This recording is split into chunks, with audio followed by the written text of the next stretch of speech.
My name is Libby Harrington. I'm 44 years old. Today's date is January 25th, 2020. We're in Portland, Oregon. I'm talking to my friend Josephine.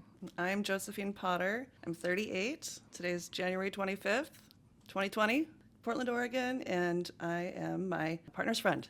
We can talk about anything, but I get curious about your ex-husband and what it was like for you around the time that he was arrested. Yeah. We were together for 12 years when he got arrested. We were high school sweeties. We had our first baby when I was 17 and our second when I was 20. We bought a house fairly young. We were, I think, in our third year of being homeowners when we got a knock at the door that he was wanted for questioning for something that had happened 10 years prior. That was a bit of a shock. That was in the spring of 2008, so right about that same time was not ideal to have your main source of income go away. Paint even more of a little picture about what your life was like right then. Mid-20s, 2 kids, working full-time. How old were the kids? 9 and 6, and they were daddy's kids. He was such a great dad. He was home to make them dinner. He's the one who did bedtime stories. I would be checking homework, and we really had reversed roles as far as raising them. So when they lost their dad, they lost a mom. And you worked full-time at that time. Yeah, we made it's about the same amount, but losing half is really hard. That was not the year to try to sell a house, so we foreclosed. Do you remember telling the kids?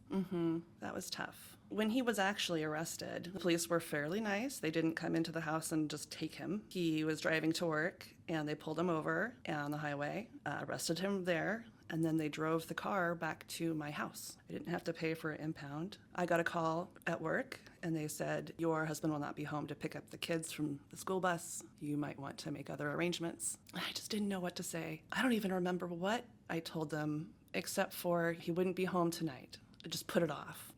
The kids, obviously eventually found out he was in jail, and they asked why, and trying to explain what felony murder is. It's, Daddy didn't hurt anybody, but he was there when someone got hurt, and Explaining that to an 8-year-old and a 6-year-old. yeah, trying to figure out everything alone was really tough, because we're not the victims. There's the criminal, there's the criminal's family, and there's the victim and the victim's family. I was grieving for somebody who wasn't dead. We had to decide, are we going to stay together or are we not? And a lot of that depended on what his sentence would be. We came up to the conclusion fairly quick that the 5-year mark would be a threshold. If his sentence was more than 5 years, we would just part ways right away. If it was going to be less than 5 years, I would wait. It took almost 2 years to get the final sentencing. It was heartbreaking.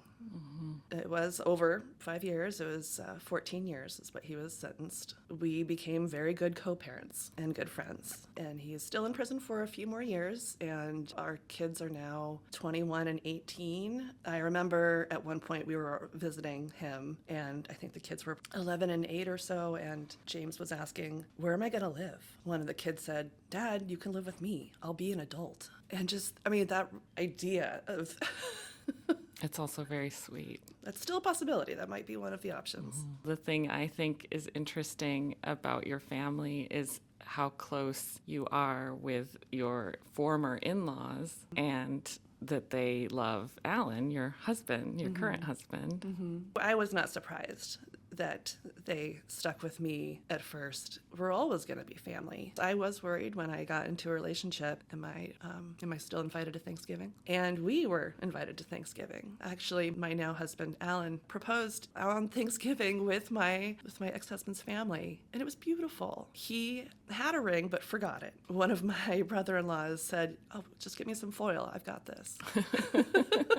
Made me a lovely princess cut that he used to propose while playing Pictionary with the family. I know when my ex-husband gets out, that's his family, but I am so thankful for my family. Yeah, your sister-in-law married you. Yeah. And Alan.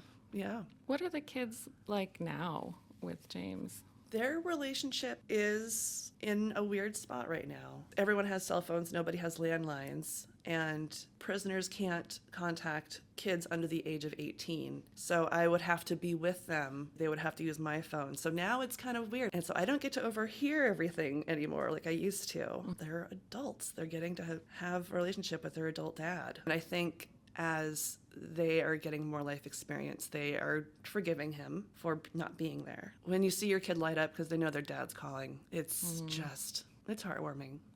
And we talk now as friends, which is weird, cordial through everything. There's nothing negative aside from what was already given to us. You know, we had to just make the best of what we could.